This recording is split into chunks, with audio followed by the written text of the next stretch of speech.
Welcome to Talking About Kids. I am your host, R. Bradley Snyder, researcher, activist, and author of The 5 Simple Truths of Raising Kids. For this final episode of Pride Month, I attended 4 New York City Pride events and interviewed speakers and dignitaries and leaders, and I asked all of them one question. What words of advice or encouragement do you have for kids who are not feeling valued and supported as they realize their orientation, identity, and identity expression? So, in this episode, you'll once again hear from Gabrielle Souza, the executive director of the Okra Project, a mutual aid collective that supports Black, trans, non binary, and gender nonconforming people. You'll hear from Sage Dolan-Sandrino, a queer trans activist, journalist, and the inaugural Monica Roberts Fellow at the National Black Justice Coalition. And you'll hear from Melissa DeAndrea, the executive director of PFLAG NYC, a family-based organization committed to celebrating LGBTQ plus young people and to creating a better future for all.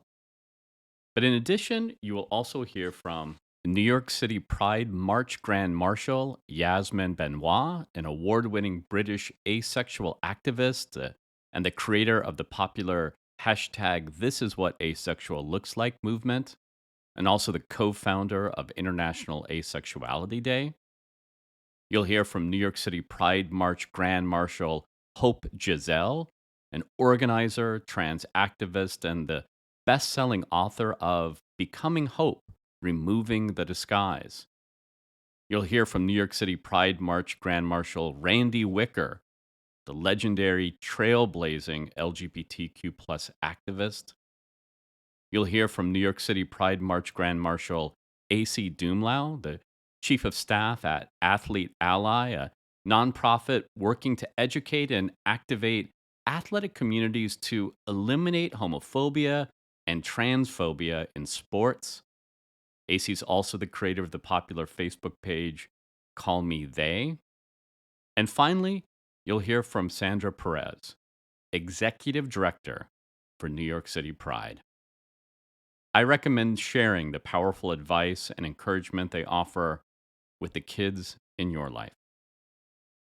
This podcast was sponsored in part by the Arizona Department of Health Services Must Stop Bullying campaign through its Title V Maternal and Child Health Program.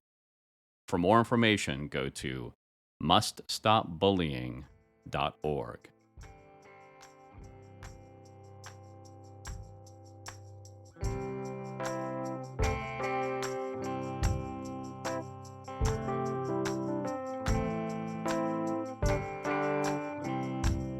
And now, Gabrielle Souza.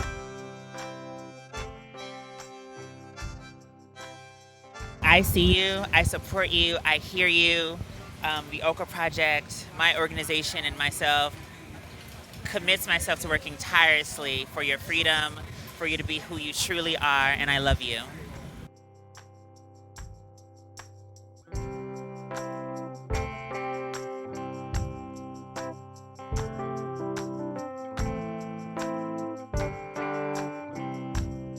And now, Sage Dolan-Sandrino.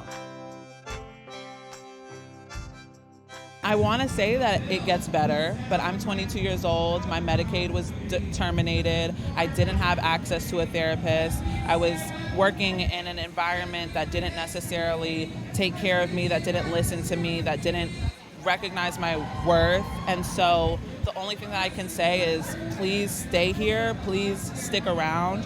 We need you. We want you. We don't want you to give up, but I can't tell you that it's going to get a lot easier because it hasn't.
now, Melissa DeAndrea. I encourage kids who aren't getting support to seek out those individuals, and there are people in their lives that are going to be supportive of them. So seek out those people. Seek out those people in your school. And it's one of the reasons why it's important, why the rainbow flag is still important, why having a visible presence is still important for LGBTQ plus individuals, because young people will seek out that one rainbow flag and find a safe and supportive adult they can speak to, even if they didn't know them before. And so I would say for young people, find the supportive people in your lives, find community, and there's an opportunity to find support and love in all areas of your life, and I believe that you can do it.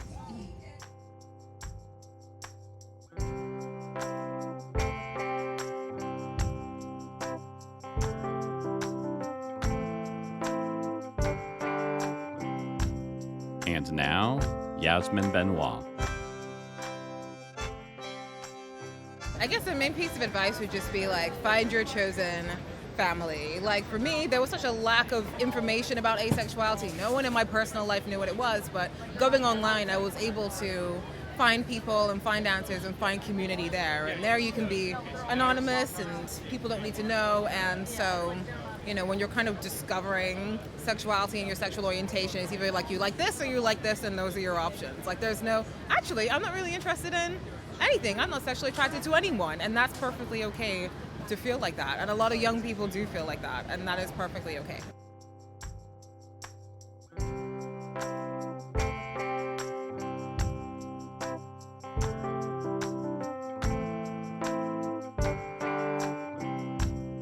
And now, Hope Giselle.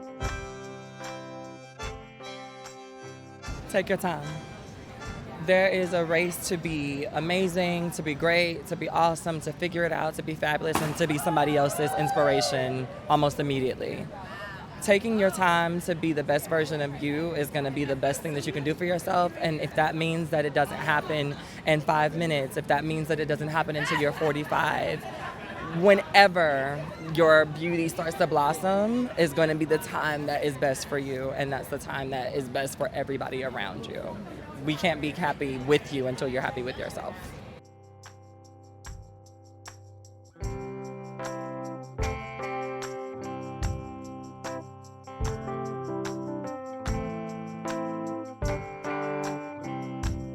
And now, Randy Wicker. I tell them to watch all kinds of videos on YouTube, like if you think you may be trans or gay, but watch a number made by the people themselves, and they will probably help clarify. You may realize that you're really just a femme queen, or that you really are not really trans, or that you're bisexual instead of homosexual or heterosexual.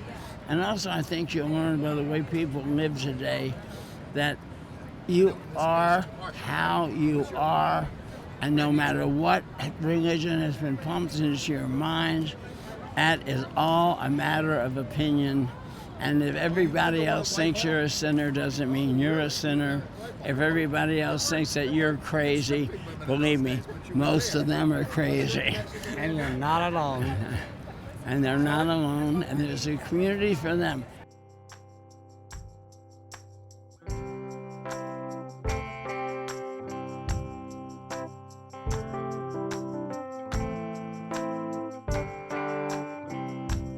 And now, AC Doomlao. I know many of you are feeling sad, scared, confused, and overwhelmed. There is a small but loud group of people that are saying horrible things about people like us, introducing hundreds of anti-transgender bills targeting our community year after year. But their hate will not win. Look at this march today. Look at me. Look at all of us. Know that you belong. You belong on the court, on the field, in the playground, at your school, everywhere.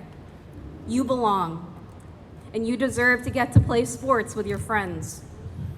I'm sorry that this is the world we live in. You should not have to be fighting for your rights and for your lives. You should be getting to be kids. If you are feeling isolated, I want you to know you are not alone. Look around and you will see others like you, like us. You are loved and we are here for you. You have a whole community that loves you and supports you. Watch this march today. There are thousands of us out here across the country and around the world. We believe in you, we're going to show up for you, and we're all in this fight together.